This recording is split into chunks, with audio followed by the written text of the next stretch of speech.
لكم إن كنتم تعلمون. شهر رمضان الذي أنزل فيه القرآن هدى للناس وبينات من الهدى والفرقان فمن شهد منكم الشهر فليصم ومن كان مريضا أو على سفر فعدة من أيام أخر يريد الله بكم اليسر ولا يريد بكم العسر ولتكملوا العدة ولتكبروا الله على ما هداكم ولعلكم تشكرون. وإذا سألك عبادي عني فإني قريب أجيب دعوة الداع إذا دعان فليستجيبوا لي وليؤمنوا بي لعلهم يرشدون. أحل لكم ليلة الصيام الرفث إلى نسائكم هن لباس لكم وأنتم لباس لهم علم الله أنكم كنتم تختانون أنفسكم فتاب عليكم وعفى عنكم فالآن باشروهن وابتغوا ما كتب الله لكم وكلوا واشربوا حتى يتبين لكم الخيط الأبيض من الخيط الأسود من الفجر ثم أتموا الصيام إلى الليل ولا تباشروهن وأنتم عاكفون في المساجد تلك حدود الله فلا تقربوها كذلك يبين الله آياته للناس لعلهم يتقون. نحمده ونصلي على رسوله الكريم اما بعد فاعوذ بالله من الشيطان الرجيم بسم الله الرحمن الرحيم رب اشرح لي صدري ويسر لي امري واحلل عقدة من لساني يفقهوا قولي. اس وقت آپ کے سامنے سورۃ البقرہ سے روزے کی فرضیت کے بارے میں جو آیات ہیں آیت نمبر 183 سے لے کر آخر تک پڑھی گئی. ان آیات کا ترجمہ: اے لوگو جو ایمان لائے ہو، تم پر روزہ رکھنا فرض کر دیا گیا جیسا کہ تم سے پہلے لوگوں پر فرض کیا گیا تھا تاکہ تم بچ جاؤ. گنتی کے چند دن ہیں. جو کوئی تم میں سے بیمار ہو یا مسافر ہو تو وہ گنتی کو دوسرے دنوں سے پورا کر لے. اور جو لوگ روزہ رکھنے کی طاقت نہ رکھتے ہوں وہ ایک مسکین کا کھانا فدیے میں دیں. پھر جو کوئی خوشی سے نیکی کرے تو وہ اسی کے لیے بہتر ہے. اور یہ کہ تم روزہ رکھو یہی تمہارے لیے اچھا ہے اگر تم علم رکھتے ہو. رمضان کا مہینہ وہ مہینہ ہے جس میں قرآن نازل کیا گیا جو لوگوں کے لیے ہدایت اور روشن نشانیوں پر مشتمل ہے اور فرقان بھی ہے. تو تم میں سے جو بھی اس مہینے کو پائے اسے چاہیے کہ وہ اس کے روزے رکھے. اور جو کوئی بیمار ہو یا سفر پر ہو، مسافر ہو تو وہ دوسرے دنوں سے گنتی پوری کر لے. اللہ تمہارے لیے آسانی چاہتا ہے اور تمہارے لیے تنگی نہیں چاہتا. اور تاکہ تم گنتی پوری کرو اور تاکہ تم اللہ کی بڑائی بیان کرو اس بات پر کہ اس نے تم کو ہدایت عطا کی اور تاکہ تم شکر گزار بن سکو. اور جب میرے بندے آپ سے میرے بارے میں سوال کریں تو بتا دو کہ یقیناً میں قریب ہوں، میں پکارنے والے کی پکار کا جواب دیتا ہوں جب بھی وہ مجھے پکارے. بس چاہیے کہ وہ میری بات مانیں اور مجھ پر ایمان لائیں تاکہ وہ ہدایت پائیں. تمہارے لیے روزے کی راتوں میں اپنی بیویوں کے پاس جانا حلال کر دیا گیا، وہ تمہارا لباس ہیں اور تم ان کا لباس ہو۔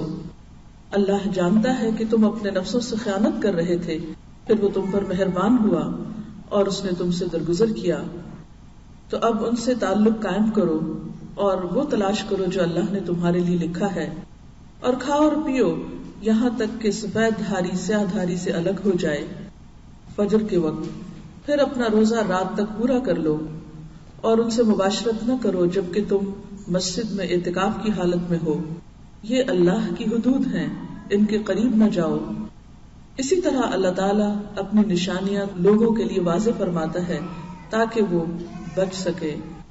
تھوڑی دیر کے لیے سوچئے کہ آپ کی عمر کیا ہے۔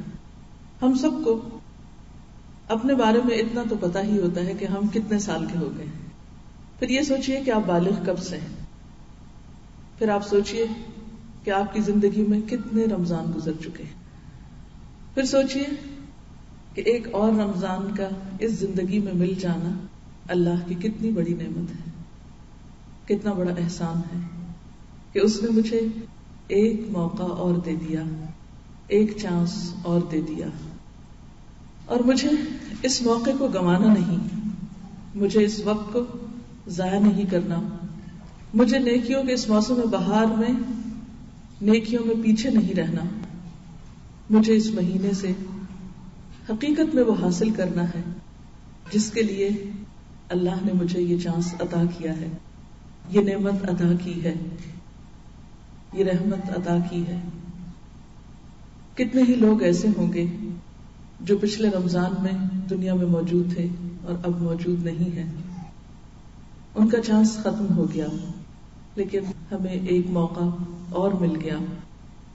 جیسے کہ آپ نے ان آیات میں دیکھا کہ روزے کا مقصد ایک ہی ہے اور وہ ہے تقویٰ۔ روزے کا اگر لفظی معنی دیکھا جائے تو لفظی معنی ہے رک جانا، سٹاپ، یعنی لفظ روزہ آتے ہی ذہن میں کیا آنا چاہیے؟ سٹاپ، رک جاؤ۔ جیسے آپ رکتے ہیں کہاں؟ ریڈ لائٹ پہ۔ آپ تیز گاڑی دوڑا کے جا رہے ہوتے ہیں، سرخ بتی جل گئی، آپ رک جاتے ہیں، سٹاپ، آگے نہیں جانا۔ روزہ دراصل ہمیں رک جانے کی ٹریننگ دیتا ہے، رک جانے کا سبق سکھاتا ہے کہ رک جانا ہے، خواہ کتنا بھی لذیذ کھانا اور کتنا بھی اچھا کھانا ہمارے سامنے ہو، لیکن ایک خاص وقت کی حد تک جب ہم پہنچتے ہیں، حتی یتبین لکم الخیط الابیض من الخیط الاسود، تو ہم رک جاتے ہیں، ہاتھ روک لیتے ہیں۔ اسی طرح رات کو نیند کے لیے کتنا بھی دل چاہ رہا، کتنی بھی نیند آئی ہو، لیکن سونے میں کمی کر دیتے ہیں، سونے سے رک جاتے ہیں، کیونکہ دن کی عبادت تو روزہ ہے اور رات کی عبادت قیام اللیل ہے، جسے ہم عام طور پہ تراویح کہتے ہیں، جو رات کے پہلے حصے میں ادا کی جاتی ہے۔ آخری حصے میں ادا کریں تو وہ تہجد کہلاتی ہے، اور پہلے حصے میں ادا کریں تو تراویح ہوتی ہے۔ اور پھر نہ صرف یہ کہ کھانے پینے سے رکنا، شوہر اور بیوی کے جائز اور حلال تعلق سے رکنا، نیند سے رکنا، بلکہ اس کے ساتھ ساتھ اور بھی بہت سی ایسی باتوں سے رکنا کہ جو ہمارے لیے نقصان دہ ہیں، جو واقعی ہمیں اللہ تعالی کی ناراضگی کی طرف لے جاتی ہیں۔ تو گویا روزہ ایک ٹریننگ ہے، یا دوسرا نام ہے سیلف کنٹرول کا۔ روکنے کے لیے کیا کیا جاتا ہے؟ جیسے آپ گاڑی کو کیسے روکتے ہیں؟ بریک لگا کے، اور بریک لگاتے لگاتے بالکل ایک لائن پہ آ کے پھر اس سے آگے نہیں جاتے۔ تو گویا آپ نے گاڑی کو کنٹرول کر لیا، روک لیا۔ بالکل اسی طرح روزہ ہمیں رک جانے کی، اپنے آپ کو کنٹرول کرنے کی ٹریننگ دیتا ہے، سبق دیتا ہے۔ تو ہم سب کو رک جانا ہے بہت سی چیزوں سے، اور اس رک جانے کا اصل مقصد کیا ہے؟ یہ خود کو روکنا بہت سی اللہ کی ناپسندیدہ چیزوں سے، کس لیے آخر؟ لعلکم تتقون، تاکہ ہمارے اندر تقوی پیدا ہو سکے۔ اور تقوی کیا ہے؟ برے انجام سے بچنے کے لیے گناہوں سے رک جانا، گناہوں سے بچنا، اللہ کی ناراضگی کے کاموں سے بچنا، اور اللہ کی رضا کی خاطر اور آخرت کے عذاب سے بچنے کے لیے اللہ کی اطاعت کے کاموں کو کرنا. تو تقویٰ دو چیزوں پر مشتمل ہے، ایک کرنے پر اور ایک نہ کرنے پر. تو اگر ہمیں رمضان کے مہینے میں اپنا گول اچیو کرنا ہے، اور وہ کیا ہے جو میں نے نہیں سیٹ کیا، وہ اللہ نے ہمارے لیے سیٹ کر دیا، لعلکم تتقون، تاکہ تمہارے اندر تقویٰ آ جائے، تم غلط کاموں سے بچنا سیکھ جاؤ اور تم اللہ کی اطاعت کرنے پر آمادہ ہو جاؤ. اللہ کی رضا میں، اللہ کی خوشی کے لیے وہ سب کچھ کرو جو اللہ تم سے چاہتا ہے کہ تم کرو، اور ان سب چیزوں سے بچ جاؤ جو اللہ تم سے چاہتا ہے کہ تم بچ جاؤ. تو ہمارا پھر رمضان کا گول کیا ہوا؟ رمضان کا مقصد کیا ہے؟ یہ ایک موقع جو ہمیں ملا ہے، یہ چانس جو ہمیں نصیب ہوا، اسے ہم نے کس کے لیے اویل کرنا ہے؟ اپنے اس ٹارگٹ کو میٹ کرنے کے لیے، اس گول کو پانے کے لیے، اور اپنے اس مقصد کو پورا کرنے کے لیے کہ مجھے روزے کے ذریعے، یاد رکھیے روزہ منزل نہیں ہے، روزہ ایک ذریعہ ہے، ایک ٹول ہے، ایک وسیلہ ہے، ایک واسطہ ہے جو آپ کو لے کے جائے گا آپ کی اصل منزل تک، جو اس بات کی ٹریننگ ہے کہ جب رکنے کو کہا جائے تو رکنا ہے، رکنا ہے، خود کو روکنا ہے. تو رکتے رکتے رکتے رکتے جب 30 دن آپ مسلسل اپنے آپ کو مختلف مواقع پر روکتے ہیں، نہ صرف یہ کہ کھانے پینے سے بلکہ ایسی باتوں سے بھی، اور ایسے ایکشن سے، اور ایسے جیسچر سے، اور ایسے ری ایکشن سے کہ جو اللہ تعالیٰ کو پسند نہیں، تو یہ الٹیمیٹلی آپ کے اندر قوت پیدا کر دیتا ہے، آپ کو اسٹرانگ ایمان عطا کرتا ہے کہ جس کے نتیجے میں پھر آپ آئندہ سال میں آہستہ آہستہ اس انرجی کو استعمال کرتے کرتے حتیٰ کہ پھر سیچوریشن پوائنٹ پہ جب پہنچتے ہیں 11ویں مہینے میں، تو اللہ تعالیٰ پھر اپنی رحمت کر دیتا ہے اور پھر ہمیں انرجائز کرنے کے لیے روزے جیسی نعمت عطا کرتا ہے. اور جیسا کہ آپ سب جانتے ہیں کہ روزہ عبادت ہے. تو بات یہ ہے کہ ہم سب سوچ لیں کہ میری زندگی کے جتنے بھی سال گزرے، جتنا بھی عرصہ ہو گیا مجھے بالغ ہوئے، جتنے بھی رمضان مجھے زندگی میں ملے، اور جو کچھ بھی میں اب تک کرتی رہی ہوں، مجھے اس سے بہتر کرنا ہے. جو کچھ میں آج ہوں، مجھے رمضان کے آخری دنوں میں اس سے بہتر بننا ہے. مجھے نیکی میں آگے جانا ہے، مجھے خیر میں آگے بڑھنا ہے، مجھے یہیں نہیں کھڑے رہنا. اس لیے کہ نبی صلی اللہ علیہ وسلم نے فرمایا، برباد ہو گیا وہ شخص، تباہ ہو گیا وہ شخص جس کا آج اس کے کل سے بہتر نہیں، جس کا آج اس کا پریزنٹ اس کے پاسٹ سے اچھا نہیں. تو ہمیں پیچھے نہیں جانا، ہمیں اس حال میں بھی نہیں رہنا جس میں اب ہیں ہمیں اس سے آگے جانا ہے. اور اس کے لیے ہمیں تقویٰ کی ضرورت ہے. جیسے گاڑی کو آگے جانے کے لیے فیول چاہیے ہوتا ہے.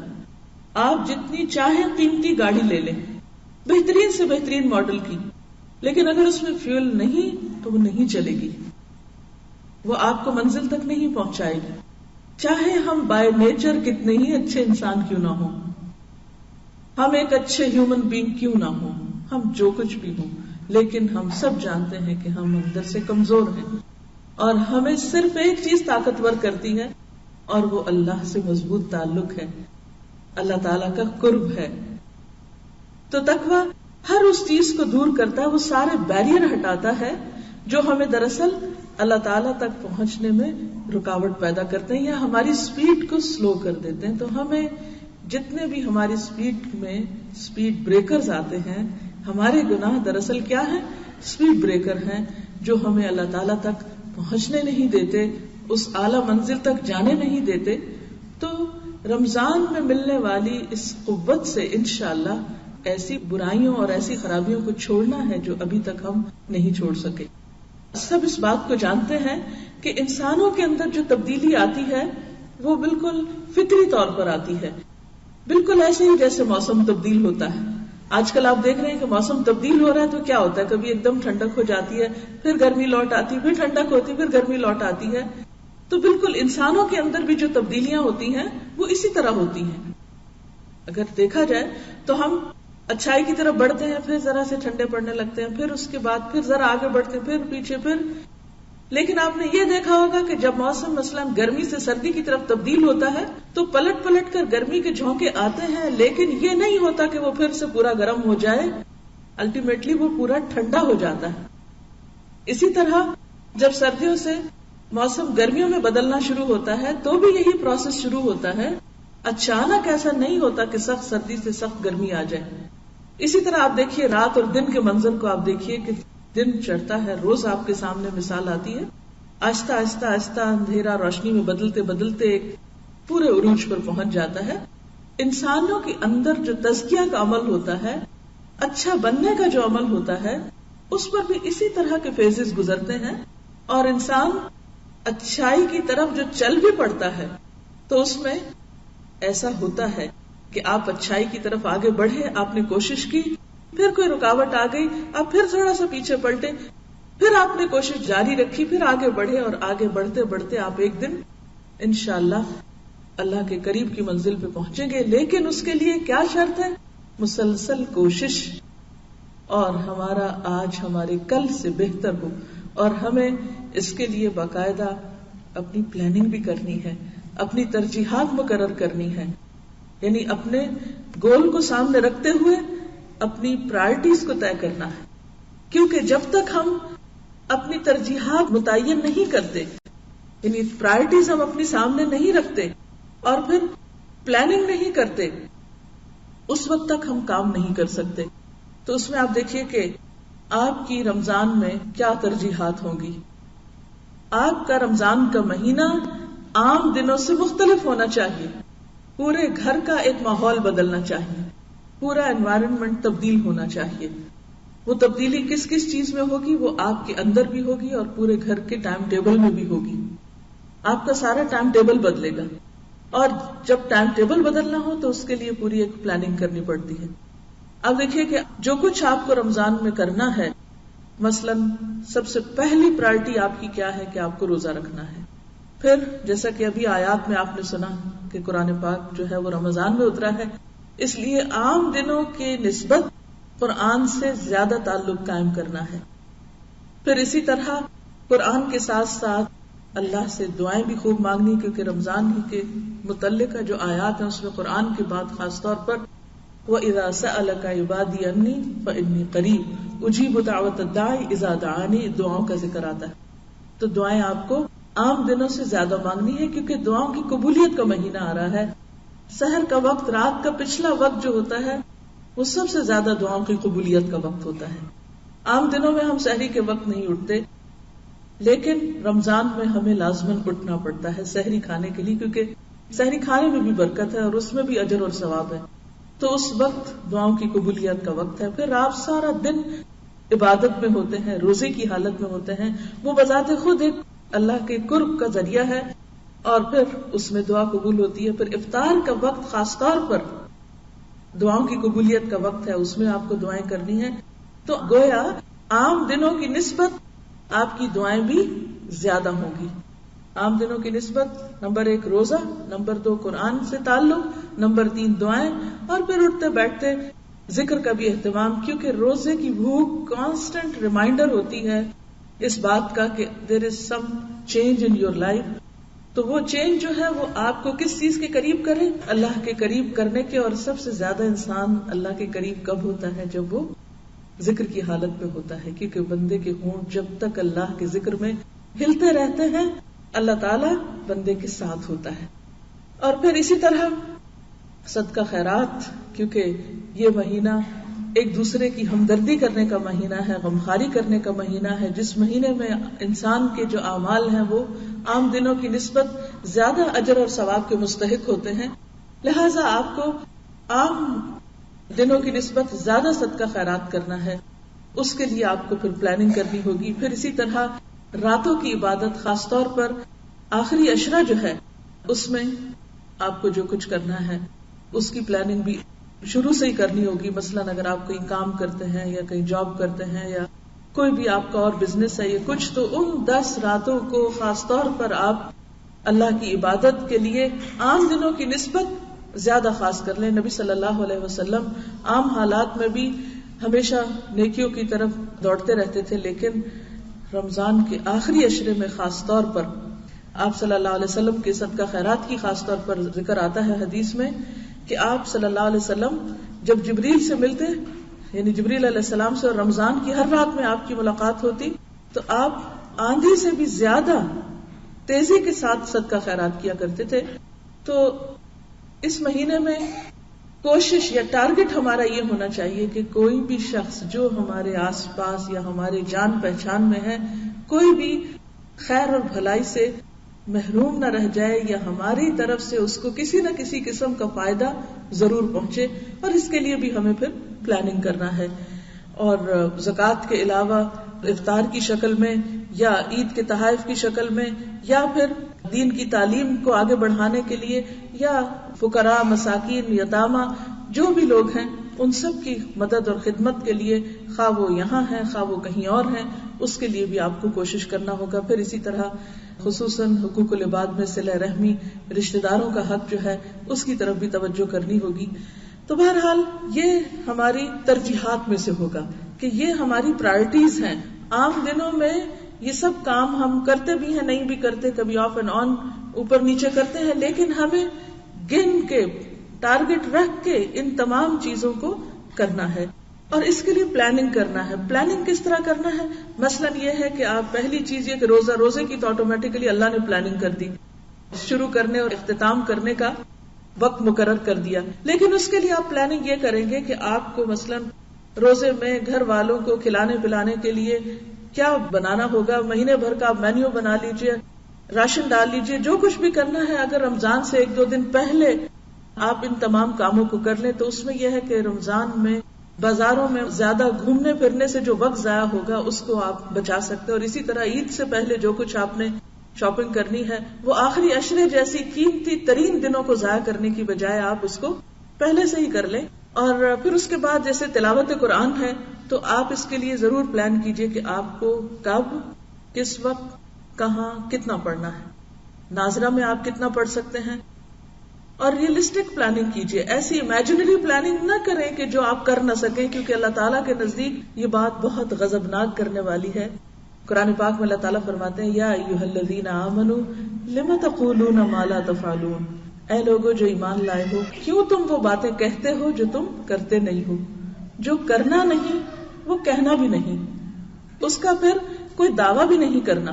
تو آپ جو بھی پلاننگ کریں وہ ایسی کریں جس کو آپ میٹ کر سکیں. مثلا اگر ٹارگٹ رکھتے ہیں کہ روز مجھے ناظرہ 1 سپارہ پڑھنا ہے تلاوت کا، تو پھر آپ دیکھیے کہ آپ کے پاس کون سا ایسا وقت ہے کہ جس میں آپ اس کو پورا کر لیں گے. آپ مثلا اس کو یوں بھی بانٹ سکتے ہیں کہ اکٹھا ایک ہی وقت میں سارا پڑھنے کی بجائے کچھ آپ فجر کی نماز کے بعد پڑھ لیں، کچھ ظہر کے بعد پڑھ لیں، کچھ عصر کے بعد پڑھ لیں. کچھ اگر آپ کہیں کام پر ہیں، مثلا ٹریول کر رہے ہیں، تو آپ کیا کیجئے، ٹریولنگ کے دوران اگر آپ خود گاڑی نہیں چلا رہے تو آپ اس وقت پڑھ سکتے ہیں. اور اگر آپ خود گاڑی چلا رہے ہیں تو قرآن پاک کی قرات کا سیٹ جو ہے وہ پہلے سے ہی لے کے رکھے. الحمدللہ الہدا میں اویلیبل ہے، اور مسجدوں وغیرہ میں جہاں کیسٹ شاپ ہیں، تلاوت کا ایک سیٹ آپ کے پاس ہونا چاہیے. اور وہ آج ہی آپ اپنی گاڑی میں ایسی جگہ پر نکال کے رکھ لیں، کیونکہ بعض اوقات چیز گھر میں رکھی ہوتی ہے لیکن وہ اتنی اوپر چڑھی ہوئی ہوتی ہے، اتنی نیچے، کہ وہ جب آدھا مہینہ گزر جاتا ہے تو پھر ہمیں وقت ملتا ہے اس کو نکالنے کا. ایسی کیسٹس جو آپ کہیں بند کیے ہوئے ہیں ان کو نکال کے باہر لائیے، ایسی جگہ رکھیے کہ جہاں سے آپ روزانہ ایک نکال کے سن سکتے ہو. تو اگر آپ پڑھ نہیں سکتے، یعنی آپ کو ایسی کمٹمنٹس ہیں، آپ کے اوپر کمانے کی ایسی ذمہ داری ہے، آپ کی ایسی ایسی مجبوریاں ہیں کہ آپ واقعی اللہ جانتا ہے کہ آپ انتہائی مجبور ہیں کہ پڑھنے کا واقعی وقت آپ کو نہیں ملتا، تو ایسی صورت میں پھر سننے کے لیے، اور آپ دیکھیے کہ اس ٹیکنالوجی کے دور میں سننے میں کچھ مشکل نہیں. اسی لیے قیامت کے دن اللہ تعالیٰ مجرموں کو جب سزا دیں گے تو وہ کہیں گے کہ اے کاش ہم سن لیتے، لو کننا نسمع او ناقل، یا ہم سمجھ لیتے، ما کننا فی اصحاب السعیر، تو ہم بھڑکتی ہوئی آگ والوں میں شامل نہ ہوتے. تو اس سے یہ ہے کہ ہمیں کم از کم جو ٹارگٹ اپنا رکھنا ہے کہ وہ ایک قرآن ضرور پورا کریں پڑھ کے. اور اگر پڑھ کے کسی بھی وجہ سے کہ آپ کو مثلا بچپن سے پڑھنے کی عادت نہیں اور آپ کو 1 سپارہ کرنے میں 4 گھنٹے لگتے ہیں، تو ظاہر ہے کہ 4 گھنٹے اگر آپ نہ نکال سکے تو آپ کے اوپر پھر گلٹ رہ جائے گی. تو ایسے میں کیا کریں، سننا شروع کر دیں، اور اللہ کرے کہ آپ کی وہ عادت جو ہے وہ برقرار رہے اور رمضان کے بعد بھی وہ کنٹینیو کرے اور آپ سنتے سنتے اگلے رمضان تک کا پھر ایک ٹارگٹ رکھ لیں کہ آپ اس وقت تک جتنے آج فلوئنٹ ہیں اس سے زیادہ فلوئنٹ ہو چکے ہوں قرآن کے پڑھنے میں. کیونکہ سیکھنے کے عمل میں سب سے بنیادی چیز سننا ہے. جو انسان سنتا ہے وہ انسان پھر وہ چیز اس پہ رواں ہو جاتی ہے. تو انشاءاللہ تعالی تلاوت کا کم از کم 1 سپارہ، بہتر تو یہ ہے کہ 1 سپارہ آپ ویسے ریڈ کریں، 1 سپارہ تراویحوں میں سنیں، 1 سپارہ ترجمے کے ساتھ کہیں سنیں. اگر کہیں دورہ قرآن آپ کے آس پاس ہو رہا ہے تو، اور اگر نہیں ہو رہا تو فہم القرآن کی کیسٹس ہیں ترجمے کی، ان کو آپ سن لیں. اور کوئی نہیں تو کچھ سحری بناتے ہوئے، کچھ افطاری بناتے ہوئے، کوئی ڈرائیونگ کرتے ہوئے، کوئی اور کام کرتے ہوئے، جو بھی آپ کام کر رہے ہیں اس دوران اگر ٹارگٹ رکھ لیں کہ 1 سپارہ مجھے پورا کرنا ہے تو اچھا ہے. اور اگر وہ نہیں تو کہیں بھی قرآن کی جو کلاسز ہو رہی ہیں ان کو آپ جوائن کر کے کچھ نہ کچھ وقت دن کا ایسا ضرور نکالیں کہ جس میں آپ قرآن کی مجلس میں بیٹھیں. چاہے گھر والوں کے ساتھ وہ مجلس کریں یا کہیں باہر جا کے کریں، لیکن قرآن کی مجلس میں بیٹھ کر جو قرآن انسان کے اندر جذب ہوتا ہے اس کی تو بات ہی کیا ہے. تو کیونکہ رمضان میں قرآن نازل کیا گیا ہے اور یہ تجربے سے ثابت شدہ بات ہے کہ جتنا قرآن رمضان میں سمجھ میں آتا ہے اور دل میں اترتا ہے، عام دنوں میں روزے کے بغیر وہ بات ہی نہیں بنتی. کیونکہ اللہ تعالیٰ نے ان 2 چیزوں کو لازم و ملزوم رکھا. لہٰذا روزے کی حالت میں قرآن کا پڑھنا اور سننا، اور پھر خاص طور پر رات کے وقت، اور جیسے کہ وہ حدیث میں آتا ہے کہ قیامت کے دن روزہ اور قرآن انسان کے حق میں سفارش کریں گے، آ کے کھڑے ہو جائیں گے. روزہ کہے گا یا رب میں نے اس کو دن میں کھانے پینے اور دیگر شہوانی خواہشات سے روکے رکھا، تو اس کے حق میں میری سفارش قبول فرما. اور اسی طرح قرآن سفارش کرے گا کہ یا رب رات کو میں نے اسے نیند سے روکا. یعنی اس کی سفارش میں خاص طور پر رات کی نیند کا ذکر ہے. یعنی اگر دن میں نہیں وقت ملا کسی وجہ سے تو تراویح میں یا تو خود پڑھ کے یا آپ کسی مسجد میں جائیں یا گھر میں انتظام کریں، کچھ بھی کریں، لیکن میک شور کہ آپ کھڑے ہو کر قرآن کو پڑھیں یا سنیں. تو یہ زیادہ آپ کے لیے انشاءاللہ تعالی بہتر ہوگا. اور اس میں پھر آپ میں سے ہر ایک بیٹھ کے اپنی اپنی ریٹن پلاننگ کرے. مجھے یہ کام ایسے کرنا ہے، یہ کام ایسے کرنا ہے. پھر اگر تراویح پڑھنا ہے تو پہلے سے طے کر لیں کہ تراویح کہاں پڑھنے جائیں گے آپ، کون سی قریب ترین مسجد یا جگہ ہے. یہ نہ ہو کہ ادھر سے نماز کا وقت ہو اور ادھر گھر میں بیٹھ کے آپ جھگڑ رہے ہو، ایک کہے وہاں چلے دوسرا کہے وہاں چلے، اور آپ پہنچے اس وقت جبکہ پہلے حصہ جو ہے وہ قرآن کا پورا ہو چکا ہو. تو آپ کو ٹارگٹ یہ رکھنا چاہیے کہ مجھے لیٹ نہیں جانا نماز میں، مجھے پورا کرنا ہے، لہٰذا مجھے اول وقت پہنچنا ہے تاکہ میں اپنا پورا سن سکوں. اور انشاءاللہ جب آپ نیت کر لیتے ہیں نا، ارادہ کر لیتے ہیں، 100% کا آپ ارادہ کر لیتے ہیں، تو انشاءاللہ اگر آپ اس میں سے 98% کر پائے، 95 کر پائے، تو بھی جو آپ کی نیت تھی اللہ تعالیٰ اس کو کاؤنٹ کرے گا اور آپ کا اجر پورا ہو جائے گا. اور پھر یہ ہے کہ اس میں استقامت اختیار کریں.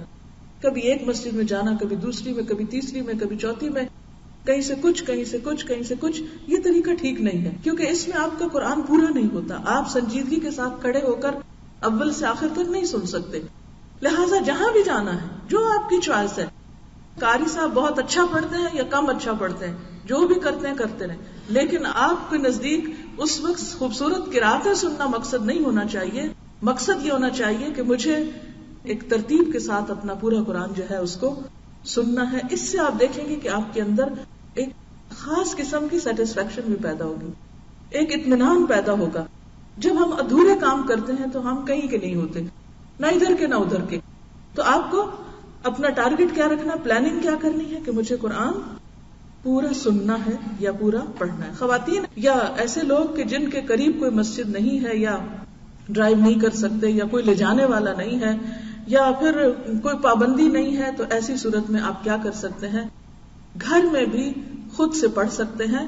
اور اس کے لیے ہمیں دلیل ملتی ہے حضرت عائشہ رضی اللہ تعالی عنہا کے غلام حضرت زکوان کی، کہ جو مصحف سے دیکھ کر نفل نماز پڑھتے تھے. اور اب بھی آپ خانہ کعبہ میں تراویح کے موقع پہ چلے جائیں، حتیٰ کہ امام پڑھ بھی رہے ہوتے تو پیچھے لوگوں نے اپنا بھی کھولا ہوتا ہے، کیونکہ سن کے دیکھ کے پڑھنے سے زیادہ سمجھ میں آتا ہے. اور نفل نماز میں اس کی اجازت ہے، رخصت موجود ہے. تو جو لوگ نہ کہیں جا سکتے ہوں وہ کھول کے بھی پڑھ لیں. اور اس میں آپ یہ بھی کر سکتے ہیں کہ اگر دن میں آپ کو الگ سے تلاوت کے وقت نہیں ملا تو پھر آپ کی تلاوت اور نماز دونوں رات کو نفل میں اکٹھی ہو جائے گی، دونوں چیزیں اکٹھی کر لیں. دیکھیے سب کے اوپر ایک فارمولا نہیں فٹ ہو سکتا. جیسے آپ سب کے ڈریسز فرق ہوتے ہیں نا، ہر ایک کا سائز فرق ہے، بالکل اسی طرح ہر شخص کی لمٹ اور کیپیسٹی فرق ہے. سب کو ایک فارمولا نہیں دے سکتے اور میں آپ کو اب لسٹ بنا دوں جی آپ کو ہر روز 1 سپارہ تلاوت کرنا ہے، تراویح پڑھ. بہت اچھا ہے جو یہ سب کر سکے. جو یہ سب نہ کر سکیں تو وہ پھر کم از کم کچھ تو ضرور کریں. اور منیمم کیا ہے کہ آپ تراویح میں پھر 1 سپارہ یا سنیں یا پھر اس کو دیکھ کے پڑھ کے اپنی تراویح مکمل کریں. پھر اس کے بعد آپ دیکھیے کہ اگلا ٹارگٹ ہمارا کیا ہے کہ دعائیں، یعنی کہ ہم نے عام دنوں سے زیادہ دعائیں مانگنی ہیں. اس کے لیے بھی تھوڑی سی پلاننگ کر لیں.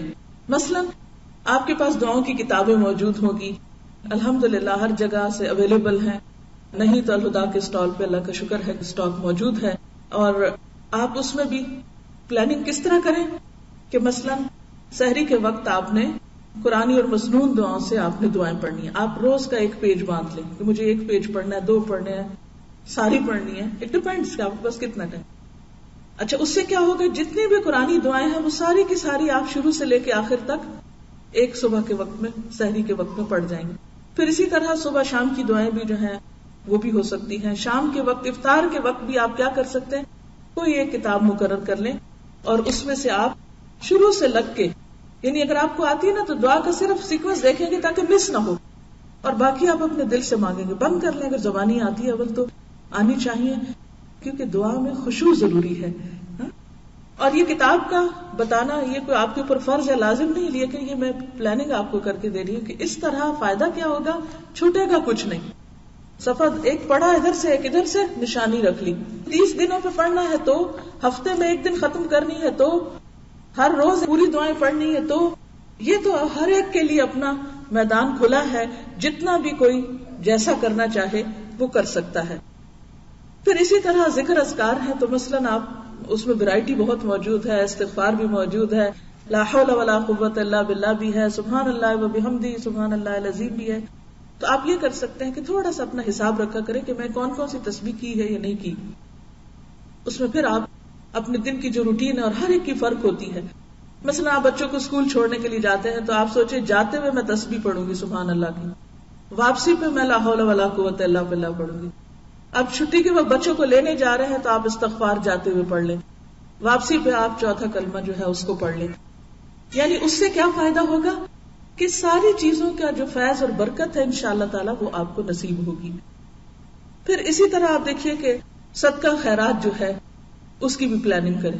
اگر آپ کو زکوٰۃ دینی ہے تو ابھی سے آپ اپنی جیولری، اپنی ہر چیز کی پوری کیلکولیشن کر لیں کہ آپ کے پاس زکوٰۃ کے قابل کیا کیا چیزیں، کل آپ کے پاس پیسے کتنے ہیں، کرنسی میں کیا ہے آپ کے پاس. پھر اس کے بعد یہ کہ گولڈ کتنا ہے آپ کے پاس، باقی آپ کے پاس کوئی ایسی چیز ہے جو آمدنی کا ذریعہ ہے یا جس پر زکوٰۃ لاگو ہوتی ہے، یہاں ہے یا کسی اور ملک میں ہے یا کسی بینک میں ہے یا گھر میں رکھی ہوئی ہے، وٹ ایور، سب کو اپنا پتا ہوتا ہے. اور اس بہانے وہ ساری جو چیزیں وہ بھی سامنے آ جاتی ہیں. اگر اس میں سے کچھ وصیت کرنا ہے آپ کو تو بھی آپ کے سامنے ایک پوری لسٹ آ جائے گی کہ میں اس چیز کی مالک ہوں، اور اس میں سے میں اگر معلوم نہیں آئندہ زندگی کیا ہو، اتنا میں اللہ کے راستے میں دینا چاہتی ہوں یا اتنا فلاں بچے کو یا کسی کو پڑھنے کو یا وٹ ایور، تو اس کی بھی آپ ایک طرح سے لسٹ بنا لیں.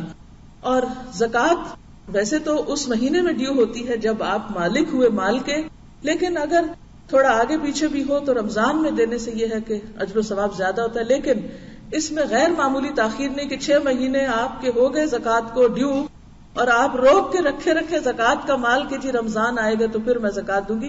تو یہ طریقہ درست نہیں ہے. اس میں آپ دے دیجئے، اور اگر اگلے سال کا آپ نے ابھی سے دینا ہے تو پہلے پھر آپ دے دیجئے اگر رمضان کا ثواب آپ کو حاصل کرنا ہے. لیکن بلا وجہ اس کو ڈیلے نہیں کرنا چاہیے. یا پھر آگے آ رہا ہے حج کا مہینہ، تو ذوالحج کے پہلے 10 دنوں میں کوئی بھی جو نیکی کا کام ہے وہ پورے سال کے کاموں سے افضل ہوتا ہے. تو ان دنوں میں بھی پھر آپ اگر ابھی کچھ کمی بیشی ہو گئی تو وہاں پوری کر لیں.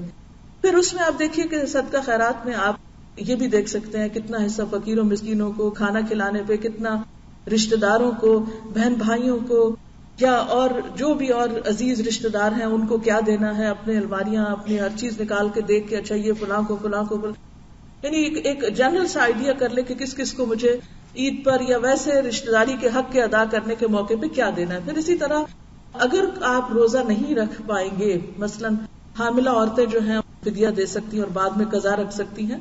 یا پھر یہ ہے کہ آپ بیمار ہیں، یا یہ کہ ایسی بیماری ہے جس کو کبھی بھی درست نہیں ہونا، یا بوڑھے ہیں ایسے لوگ، تو ان کی جو کیلکولیشن ہے وہ ابھی سے کر کے آپ اس پیسے کو بھی شروع رمضان میں ہی نکال دیں. پھر اسی طرح یہ ہے کہ اگر آخری عشرے کی کوئی خاص آپ نے عبادت کرنی ہے، کہیں سے چھٹی لینی ہے، تو وہ اپلائی کرے، کچھ کرے، پلان کریں کہ مجھے تاک راتوں میں کیا کیا کرنا ہوگا. مثلا قرآن پڑھنا ہے، یا نوافل پڑھنے ہیں، یا اعتکاف کرنا ہے، یا کچھ اور کرنا ہے، تو وہ ابھی سے آپ کے ذہن میں ہونا چاہیے. کیونکہ عام طور پہ ہوتا ہے کہ جب کام بالکل سر پہ آ جاتا ہے پھر ہم شروع کرتے ہیں، تو اس وقت پھر ہم صحیح طور پر اس کو ادا نہیں کر سکتے. پھر اسی طرح یہ ہے کہ آپ نے اگر کوئی بھی اور نیکی کا کام سوچا ہوا ہے تو خاص طور پر روزہ جو ہے سیلف کنٹرول کی چونکہ ایک مشق ہے، تو اپنی اس بات کی بھی کوئی پلاننگ کر لیں کہ میں نے رمضان میں مثلا جھوٹ سے بالکل پرہیز کرنا ہے، اور پھر رمضان کے بعد بھی میں آئندہ زندگی میں اب اس سے توبہ کرتی ہوں، کیونکہ قیامت کے دن سچے لوگوں کو ان کی سچائی فائدہ دے گی. ھذا یوم ینفع الصادقین صدقہم، یہ وہ دن ہے جس دن سچے لوگوں کو ان کی سچائی فائدہ دے گی. سچائی فائدہ دینے والی چیز ہے. اور ایک حدیث میں آتا ہے من لم يدع قول الزور والعمل به فليس لله حاجة ان يدع طعامه وشرابه، کہ جس نے روزہ رکھ کے بھی جھوٹ بولنا اور جھوٹ پر عمل کرنا نہ چھوڑا، اللہ کو اس بات کی کوئی ضرورت نہیں کہ وہ شخص کھانا پینا چھوڑ دے، بھوکا پیاسا رہے، کیونکہ اس کا روزہ پھر محض بھوک پیاس ہے. تو خاص طور پر ہم سب کو اخلاقیات میں سے جس چیز کی پریکٹس کرنی ہے اس میں نمبر 1 جھوٹ چھوڑنے کی بات ہے. تو ہم سب اگر اپنے ساتھ عہد کریں کہ اس رمضان میں کانشیسلی، اور اس میں آپ دیکھیے کہ بعض اوقات ہم بڑے بڑے جھوٹ نہیں بولتے مگر چھوٹی چھوٹی باتوں میں پرواہ نہیں کرتے. مثلا جھوٹ کی کون سی قسمیں ہیں جن سے عام طور پر ہم نہیں بچتے؟ مذاق میں جھوٹ.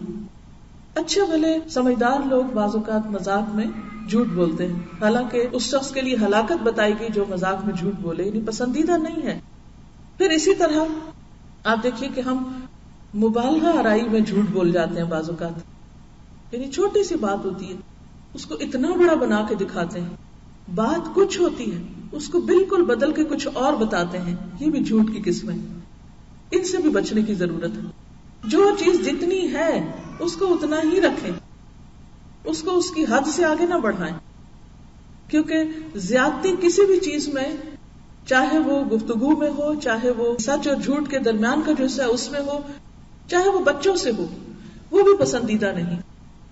کیونکہ مائیں خاص طور پر اس مشکل کا شکار ہوتی ہیں کہ بچے جب تنگ کرتے ہیں یا کسی خاص چیز کے لیے ضد کرتے ہیں یا کوئی خاص کام ان سے کرانا مقصود ہوتا ہے تو عموماً جھوٹ کا سہارا لیتی ہیں. یہ کرو گے تو میں تمہیں فلاں چیز لے کر دوں گی، جھوٹے وعدے کر لیتی ہیں بعض اوقات. ان سارے قسم کے جھوٹوں سے نکلنا ہے، کیونکہ سچا انسان جسے صدیق کہتے ہیں، صدیق انسان اسی وقت ہو سکتا ہے کہ جب ہر قسم کے جھوٹ سے باہر نکلے. حضرت مریم کی صفت جو تھی قرآن میں صدیقہ آئی ہے، وَأُمُّهُ صدیقہ، حضرت مسیح علیہ السلام کی والدہ کو صدیقہ کہا گیا. ابو بکر صدیق رضی اللہ تعالیٰ عنہ کے تو نام کے ساتھ یہ ٹائٹل لگ گیا کہ وہ صدیق تھے. حضرت عائشہ کے نام کے ساتھ لگ گیا. تو کیا ہم ان صراط الذین انعمت علیہم کی پیروی نہیں کریں گے؟ اور ہمیں اس کی بھی پلاننگ کرنا ہے کہ ہم کہاں کہاں اس مشکل کا شکار ہو جاتے ہیں اور اس کو ہمیں کس طرح کنٹرول کرنا ہے. تو 2 باتیں ہو گئی. نمبر 1 ہمیں پرائرٹی سیٹ کرنی ہے، گھر کا ٹائم ٹیبل بدلے گا، اور کچھ کام ہمیں اس مہینے میں روزے کا تقاضا سمجھتے ہوئے کرنے ہیں، اور ان کاموں کو کرنے کے لیے ٹارگٹ مقرر کرنے ہیں، ٹائمنگز مقرر کرنے ہیں، طریقے طے کرنے ہیں. حتیٰ کہ یہاں تک پلان کر لیں کہ آپ کو عید کی نماز کس مسجد میں پڑھنی ہے، کیونکہ اس سے وقت بچتا ہے. جو لوگ صحیح پلاننگ نہیں کرتے اور پھر اس پلاننگ کے ساتھ لگ نہیں جاتے وہ زندگی میں کچھ کر نہیں پاتے، کیونکہ وہ لاسٹ مومنٹ پر بھی شیکی ہوتے ہیں. اچھا وہاں جانا ہے یا یہاں، آدھے رستے پہ جا کے نہیں وہاں زیادہ بہتر ہے، اور اچھا وہ تو ابھی مجھے پتا چلا کہ اس کا تو ٹائم ہی گزر گیا، ابھی پھر واپس پلٹو، گاڑی ادھر موڑو اور وہاں چلتے ہیں. پہلے سے ہی پتا کر کے رکھنا ہے تراویح کا ٹائم کیا ہے کسی مسجد میں جہاں آپ جانے والے ہیں، عید کی نماز کس مسجد میں کس وقت ہوگی، پہلی نماز پڑھنی ہے یا دوسری پڑھنی ہے، کیا کرنا ہے کیا نہیں کرنا، سب چیزوں کا طے کر لیں. اور اس کے بعد مثلاً آپ ماں ہیں، ماں کی ایک بہت بڑی ذمہ داری ہے گھر کا سارا نظام جو ہے ان کے ہاتھ میں ہوتا ہے. لہٰذا یہاں آپ اپنی کچھ اتھارٹی بھی استعمال کریں. بچوں کو اور میاں کو اور سب کو تھوڑا سا آپ بیٹھ کے ان سے مشورہ کریں, کیونکہ پلاننگ میں مشورہ ضروری ہے. مشورہ کریں اور اس کے بعد آپ کروائیں. میک شور کہ یہ چیزیں ہو رہی ہیں. اور پھر آپ دیکھیے, آپ تو تنہا چل بھی نہیں سکتے, آپ کو تو بچوں کو بھی ساتھ لے کے جانا ہے. وہ قرآن پڑھ رہے ہیں یا نہیں پڑھ رہے, وہ نماز پڑھ رہے ہیں یا نہیں پڑھ رہے, فرائض کی بھی پابندی کر رہے ہیں یا نہیں کر رہے. اور باقی انہوں نے, ٹھیک ہے وہ سب کچھ وہ نہیں کریں گے, لیکن انشاءاللہ اگر آپ کرتے ہوئے نظر آئیں گے ان کو, تو آپ کو دیکھ کر وہ بھی سیکھیں گے کہ انہیں بھی یہ سب کچھ کرنا ہے. تو انشاءاللہ العزیز ہم نے جو اپنا ٹارگٹ رکھا کہ ہمیں پہلے سے بہتر بننا ہے, پہلے سے اچھا بننا ہے, ہمیں نیکیوں میں آگے جانا ہے, تو پھر اس میں آپ دیکھیے کہ ہمیں عبادات میں بھی اچھا بننا ہے. مثلا روزہ ہے تو سوچا سمجھا روزہ ہو, اللہ کی خاطر ہو. نماز ہے تو اس میں آپ دیکھیے کہ گول کیا رکھنا ہے کہ مجھے پہلے سے بہتر نماز پڑھنی, خشوع و خضوع کے اعتبار سے, یا اس کا معنی سمجھتے ہوئے پڑھنا ہے. اندر سے مزید اچھا کیسے بننا ہے, اپنے دل میں اللہ کی اور محبت لانی ہے, اللہ تعالیٰ کے اوپر توکل کو بڑھانا ہے, یقین کو بڑھانا ہے, اعتماد کو بڑھانا ہے, اللہ کے خوف اور خشیت کو بڑھانا ہے. اور سب سے بڑھ کر یہ ہے کہ روزہ جو ہے وہ صبر اور ضبط نفس اور برداشت. تو اندر کیا لانا ہے, اندر میں آپ اسٹرانگ کیسے ہونا ہے, اپنے لیے ایک لفظ چن لیجیے اور وہ یہ ہے برداشت. یعنی پورا مہینہ آپ کو اپنی اندرونی حالت کی پریکٹس کرنے کے لیے برداشت کو اپنا موٹو بنانا ہے کہ مجھے برداشت کرنا, مجھے بھوک برداشت کر رہی ہوں تو مجھے دوسرے کی کڑوی کسیلی باتیں بھی برداشت کرنی ہے, مجھے اپنے غصے کو بھی کنٹرول کرنا ہے, مجھے اپنے فضول باتیں کرنے کی جو عادت ہے اس کو بھی کنٹرول کرنا ہے, زیادہ کثرت کلام کو بھی کنٹرول کرنا ہے. تو یہ جو سیلف کنٹرول ہے یہ ہوگا تو آپ بہتر انسان بن سکیں گے. اور جیسے بہترین ڈرائیونگ اس شخص کی ہوتی ہے کہ جس کو گاڑی پر بہترین کنٹرول ہوتا ہے اور وہ ایک الرٹ اور کانشیس انسان ہوتا ہے, بالکل اسی طرح بہترین روزہ تبھی ہو سکتا ہے جب آپ کانشیسلی روزہ رکھیں اور آپ کو سیلف کنٹرول بھی نصیب ہو. پھر اس کے بعد آپ دیکھیے کہ مجھے اپنی گفتگو میں بھی بہتری لانی ہے. یعنی اچھا انسان اگر بننا ہے تو مجھے اپنی نہ صرف یہ کہ اندر کی کیفیت اچھی کرنی ہے, مجھے اپنی گفتگو کو بھی اچھا کرنا ہے. اور گفتگو میں سب سے بڑھ کر دو چیزیں, ایک دیکھیے تقویٰ, جو میں نے بتایا تھا آپ کو, کچھ کرنے کے کام ہوتے ہیں اور کچھ چھوڑنے کے کام ہوتے ہیں. تو گفتگو میں اچھی اچھی باتیں جہاں کرنی ہے وہاں, دوسری طرف جھوٹ سے بچنا ہے اور لغو گفتگو سے بچنا ہے, کیونکہ قد افلح المؤمنون الذین هم فی صلاتهم خاشعون والذین هم عن اللغو معرضون. یقیناً کامیاب ہو گئے وہ لوگ جو اپنی نمازوں میں خشوع اختیار کرتے ہیں اور جو لغو سے پرہیز کرتے ہیں. لغو, بیہودہ, بیکار, فضول, لا یعنی, بے مقصد ایسی گفتگو سے پرہیز کرنا ہے, غیر ضروری طویل گفتگو سے پرہیز کرنا ہے, مناسب الفاظ استعمال کرنے ہیں. اور انشاءاللہ جب آپ نیت کر لیں گے نا اور آپ ارادہ کر لیں گے تو اللہ تعالیٰ آپ کو توفیق بھی دے گا. آپ کو معلوم ہے کہ پچھلی قوموں میں چپ کا روزہ بھی ہوتا تھا, ان کو صرف کھانے سے نہیں روکا جاتا تھا بلکہ ان کو بولنے سے بھی روکا جاتا تھا. یہ اللہ کا بڑا احسان ہے کہ ہم سے وہ چپ کا روزہ تو اٹھا لیا گیا اور صرف باقی روزہ رہ گیا. لیکن بالکل چپ نہیں ہمیں ہونا, مگر یہ ہے کہ ہم اپنی کثرت کلام کو ایک لمٹ کے اندر ضرور لائیں. اب دیکھیے نا, ہر چیز کی ایک لمٹ ہوتی ہے. اگر آپ کی زبان غیر ضروری باتوں میں زیادہ استعمال ہوئی, آپ کے دماغ بھی لگ رہا ہے, آپ کی انرجی بھی لگ رہی ہے, تو وقت کہاں بچے گا کہ آپ پھر تلاوت کر سکے, وقت کہاں بچے گا کہ آپ پھر کوئی ذکر اور بہترین کام بھی کر سکے. تو اس کے لیے بے حد ضروری ہے کہ آپ کے اندر ایک سنجیدگی بھی ہو. اس کے بعد یہ ہے کہ بہتر انسان بننے کے لیے آپ کا جو عمل ہے یا آپ کے جو جسم کے اعضاء ہیں ان سے بہتر کام لینا, خواہ وہ اللہ کی عبادت میں ہو, نماز وغیرہ میں, خواہ وہ بندوں کی خدمت میں ہو.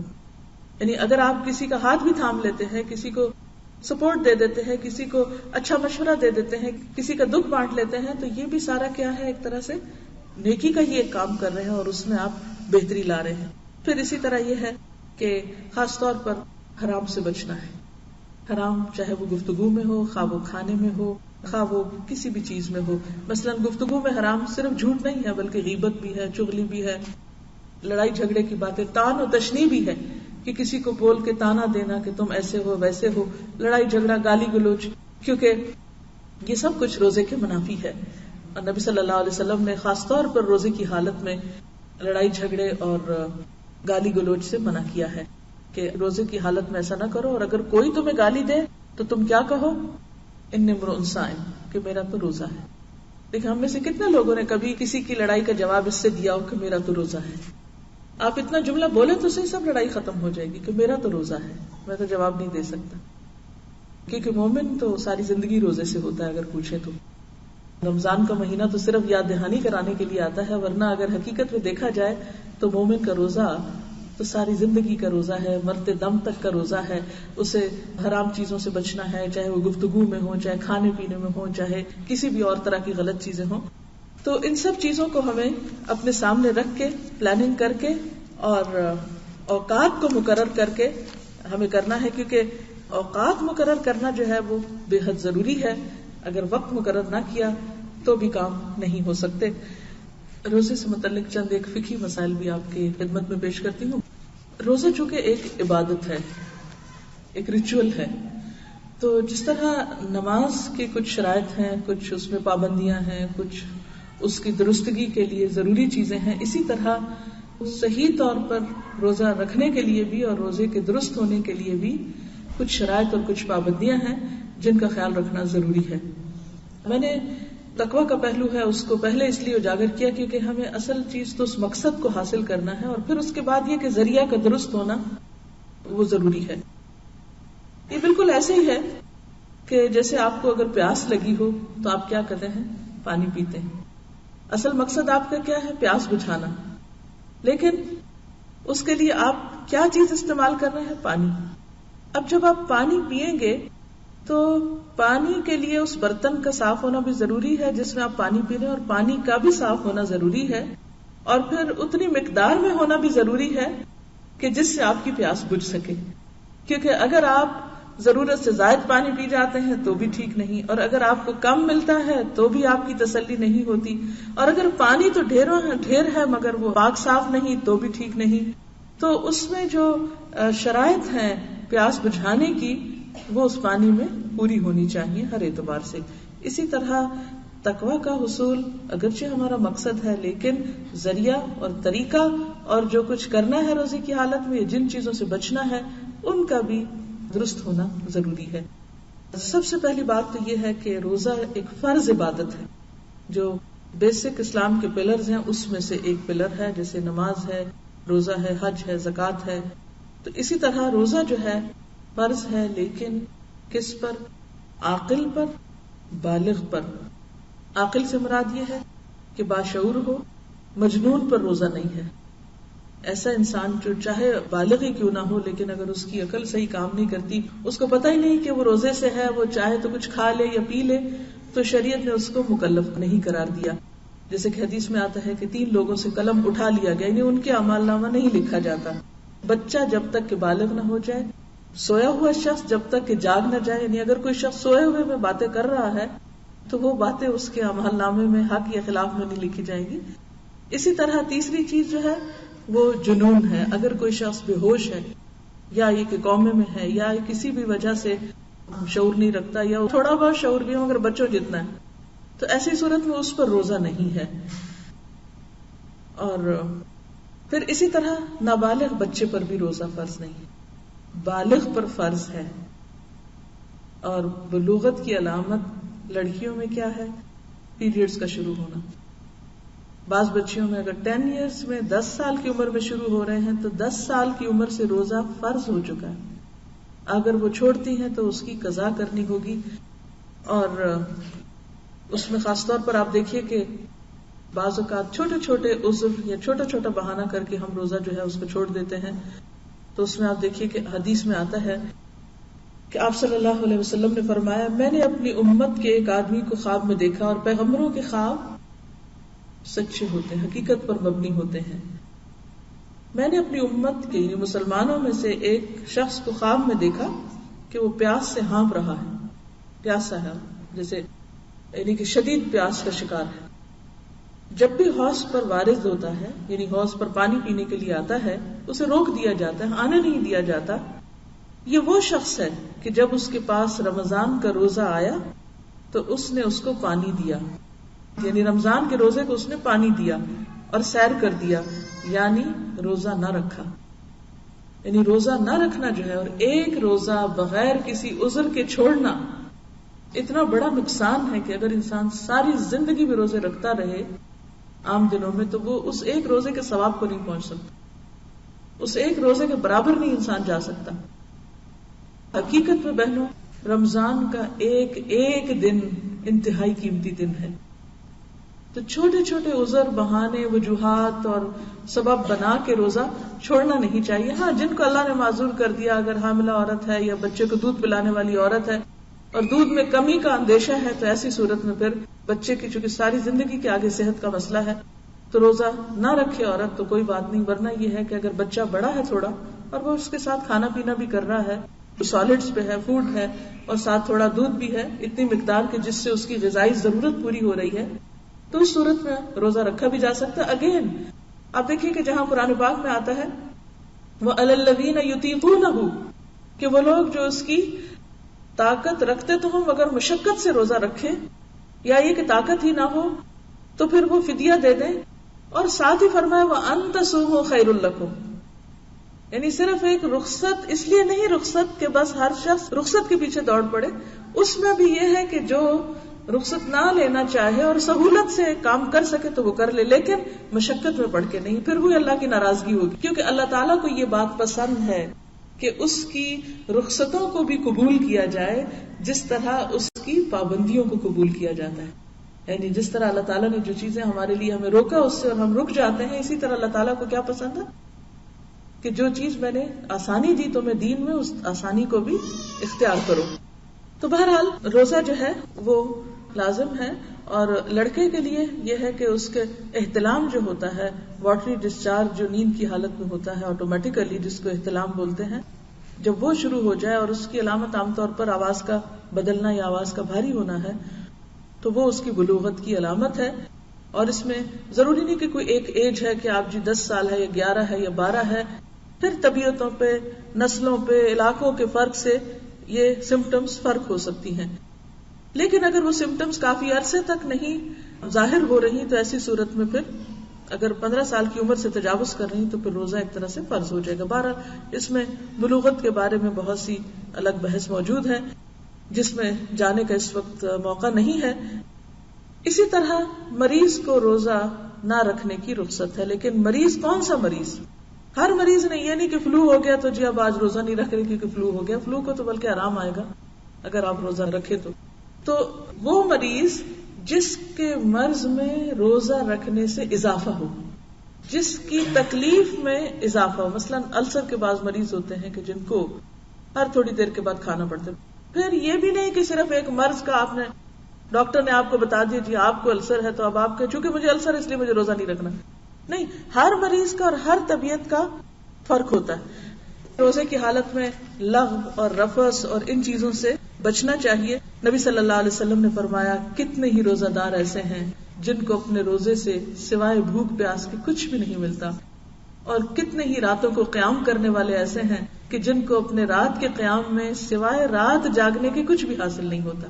تو کیونکہ انہوں نے شعور کے ساتھ نہ روزہ رکھا اور نہ ہی اس کا احترام کیا اور نہ ہی اس کی جو حقیقی کنڈیشنز تھی ان کو فلفل کیا، تو اس سے وہ ایک مشقت اور محنت تو کی مگر اجر سے خالی رہ گئے. تو ہمیں شعوری روزہ رکھنا ہے اور اللہ کے لیے اپنی عبادت کو خالص رکھنا ہے، اور اس میں کسی بھی اظہار اور اس کی ضرورت نہیں ہے. اس میں آپ دیکھیے، آپ تجربے سے دیکھیں گے جتنی بھی کوئی نیکی ہمیں توفیق ہوتی ہے نا، یہ صرف اللہ کے اذن سے ہوتی ہے، اور یہ اللہ کی خاص رحمت ہوتی ہے کہ ہمیں کوئی بھی نیکی کے کام کرنے کا موقع مل جائے. اللہ ہمیں چن لے کسی بھی نیکی کے لیے. لیکن جب آپ کے دل میں ریاکاری یا اپنی بڑائی یا کوئی بھی ایسی بات آتی ہے اور آپ اسے ظاہر کرنے لگتے ہیں تو آپ نے دیکھا ہوگا کہ اکثر اس کے بعد کر ہی نہیں پاتے. یعنی وہ ایسے لگتا ہے کہ جیسے وہاں سے سٹاپ لگ گیا. جب کام میں دکھاوا آ جاتا ہے نا تو اس سے نقصان کیا ہوتا ہے کہ وہ جس کی توفیق سے کر رہے تھے نا وہ مدد کا ہاتھ پیچھے سے ہٹ جاتا ہے اور کام جو ہے وہ سب کھٹائی میں پڑ جاتا ہے. تو کوشش یہ کیا کریں کہ اپنی نیت کو چاہے چھوٹی نیکی ہو یا بڑی ہو اللہ کے لیے خالص کرتے ہوئے، اس لیے تو کہیں چھوٹا موٹا بیان کرنا کافی ہے کہ دوسروں کو دیکھ کے شوق ہو جائے اپنے بچوں سے یا قریبی لوگوں سے، لیکن عموماً نیکیوں کا اظہار یا اعلان جو ہے وہ انسان کو کبھی تکبر میں مبتلا کر دیتا ہے، کبھی ریاکاری کا اندیشہ ہو جاتا ہے، اور تقویٰ کی جو ایک کیفیت ہے اس میں بہرحال انسان کو کچھ نہ کچھ نقصان ہو جاتا ہے۔ پھر اسی طرح یہ ہے کہ اگر رات کو جنابت کی وجہ سے غسل کی ضرورت تو اس کے لیے شرط نہیں کہ سحری سے پہلے کیا جائے۔ مثلا اگر آنکھ دیر سے کھلی تو انسان کہ میں تو ناپاک ہوں اور اب تو میں آج روزہ ہی نہیں رکھ سکتی کیونکہ میں تو پاک ہی نہیں، اگر ناپاک بھی ہے تو کوئی بات نہیں، سحری کھا لیجیے اور نماز سے پہلے آپ غسل کر سکتے ہیں۔ بہت سے لوگوں کو یہ مسئلہ نہیں معلوم ہوتا جس کی وجہ سے بعض اوقات وہ روزے میں خلل کر جاتے ہیں۔ حدیث میں آتا ہے کہ نبی صلی اللہ علیہ وسلم کو بعض اوقات اس طرح فجر ہوتی کہ آپ جنابت کی حالت میں ہوتے، آپ سحری کھا لیتے اور اس کے بعد غسل فرماتے، یعنی فجر کی اذان کے بعد بھی آپ نہا سکتے ہیں۔ پھر اسی طرح آپ دیکھیں روزے کی حالت میں منہ میں ایک خاص قسم کی بساند ہو جاتی، اگرچہ وہ جو بساند ہے وہ اللہ تعالیٰ کو بہت پسند ہے، وہ کستوری سے بھی زیادہ خوشبودار ہے اللہ کے ہاں، لیکن اس کے باوجود مسواک کی کثرت کرنی چاہیے تاکہ جو منہ کے اندر سے اسمیل ہے وہ بلا وجہ دوسروں کو اذیت دینے کا سبب نہ بنے۔ نبی صلی اللہ علیہ وسلم روزے کی حالت میں مسواک کیا کرتے تھے، اور مسواک سے اگر مسواک کی کڑواہٹ یا کسی بھی قسم کا ذائقہ زبان پر آتا ہے تو چونکہ وہ حلق سے نیچے نہیں جاتا اس سے روزہ مکروہ نہیں ہوتا یا روزہ ٹوٹتا نہیں ہے۔ پھر اسی طرح یہ ہے کہ شوہر اور بیوی کا جسمانی تعلق تو درست نہیں ہے، لیکن ویسے اگر ایک دوسرے کے قریب آنے سے یا ایک دوسرے کو ہاتھ لگانے سے روزہ جو ہے وہ نہیں ٹوٹتا۔ پھر اسی طرح سرما لگانے سے بھی روزہ نہیں ٹوٹتا، یا آنکھ میں کوئی تھوڑی بہت دوا اگر ڈالے، لیکن شرط یہ ہے کہ وہ حلق سے نیچے نہ جائے۔ دھواں یا کھانے کی خوشبو سے بھی روزہ نہیں ٹوٹتا، یا کلی کرنے سے روزہ نہیں ٹوٹتا، شرط یہ ہے کہ بس حلق سے نیچے کوئی چیز نہیں جانی چاہیے۔ اسی طرح بعض اوقات بعض لوگ استھما کی وجہ سے اگر وہ پف لیتے ہیں تو وہ بھی ہے کہ لنگز میں جاتا ہے، اسٹمک میں نہیں جاتا، تو جو چیز اسٹمک میں جائے اس سے روزہ ٹوٹتا ہے۔ ہاں، اس سے پرہیز کرنا چاہیے کہ کوئی بھی چیز گلے کی کھانے کی نالی کے ذریعے آپ کے پیٹ میں اترے، چاہے وہ تھوڑی مقدار میں ہو، چاہے وہ ایک قطرے کے برابر ہو، اس سے روزہ باقی نہیں رہتا۔ اسی طرح یہ ہے کہ جان بوجھ کے کھانے سے روزہ ٹوٹتا ہے، اور جان بوجھ کے قے کرنے سے بھی، یعنی ایک تو قے ہے جو خود ہی آ گئی، مثلا بعض لوگ سحری کے وقت نہیں کھا سکتے، اور اگر وہ زبردستی ثواب سمجھ کے کچھ کھا لیتے ہیں تو پھر وہ اندر نہیں رکھ سکتے اور وہ قے کر دیتے ہیں۔ اگر تو قے خود آ گئی تو روزہ نہیں جائے گا، لیکن اگر آپ نے منہ میں انگلی ڈال کے یا کسی بھی چیز سے آپ نے خود قے کی تو اس سے پھر روزہ باقی نہیں رہے گا۔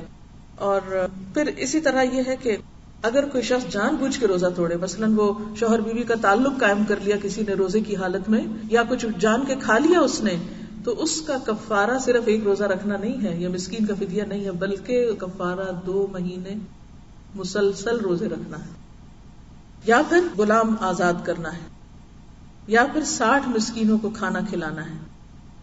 یعنی پہلی چیز غلام آزاد کرنا، اگر وہ نہیں تو 2 مہینے کے متواتر روزے رکھنا۔ یعنی اس سے آپ اندازہ لگائیں کہ اللہ کی حرمتوں کو توڑنے کا کتنا بڑا جرمانہ ہے، دس از اے فائن، کہ ایسے امور سے یا ایسی چیزوں سے پرہیز کرنا چاہیے۔ کہتے ہیں نا تلک حدود اللہ فلا تقربوها، یہ اللہ کی حدود ہے، قریب نہ جاؤ، کیونکہ جب قریب جاؤ گے تو پھر کیا ہوگا، حدود توڑنے کا اندیشہ ہو جائے گا، اس میں پڑ بھی سکتے اس مشکل میں۔ تو ایسے میں اگر کسی نے سابقہ زندگی میں کوئی ایسی خطا ہوئی ہو یا بھول ہوئی ہو تو اس کا کفارہ کیا ہے، ایک غلام آزاد کرنا، وہ نہ ملے تو 2 مہینے کے روزے رکھنا، اور اگر وہ اب عمر گزر گئی رکھنے کی تو پھر 60 مسکینوں کو کھانا کھلانا جو ہے وہ اس کا کفارہ ہے۔ وہ دنیا میں اپنی زندگی میں اپنے ہاتھ سے ہی دے جانا چاہیے، بنسبت اس کے کہ انسان جہالت کی حالت میں اللہ کے ہاں پہنچ جائے اور پکڑ ہو۔ پھر اسی طرح یہ ہے کہ انجیکشن میں اگر کوئی دوا وغیرہ ہے، انرجی جس سے نہیں ملتی تو کوئی حرج نہیں، لیکن اگر کوئی ایسی چیز کہ جس سے انسان کو، جیسے گلوکوز کو لے رہا ہے یا کوئی ایسی چیز لے رہا ہے، چاہے وہ حلق سے نہ بھی ہو، ڈائریکٹ اسٹمک میں ڈالی جا رہی ہو، تو اس سے بھی روزہ جو ہے وہ ٹوٹ جائے گا، کیونکہ غذا کا جسم میں داخل کرنا درست نہیں ہے۔ پھر اسی طرح اگر دن میں کوئی سو رہا ہے اور اس کو احتلام ہو گیا ہے اور نہانے کی ضرورت پیش آ گئی تو اس سے روزہ نہیں ٹوٹے گا، الا یہ کہ جان بوجھ کر کسی نے کسی بھی غلط طریقے سے کوئی ایسا کام کیا ہو اس سے روزہ باقی نہیں رہے گا. یہ چند ایک مسائل تھے جو آپ کے سامنے رکھنا ضروری تھے، صرف یاد دہانی کے لیے، کیونکہ سال گزر جاتا ہے تو پھر کچھ باتیں پتہ ہوتی بھی ہیں اور ہمیں بھول جاتے. اس کے ساتھ ہی میں آج کی گفتگو کا اختتام کرتی ہوں. اللہ تعالی ہم سب کو اس حال میں رمضان گزارنے کی توفیق دے کہ ہم واقعی اس کے پیارے بندوں میں شامل ہو سکے، اور یہ رمضان ہمارے لیے پہلے سے زیادہ خیر اور بھلائی اور نیکیوں اور تقوی میں اضافے کا سبب بنے. وآخر دعوانا ان الحمد للہ رب العالمین.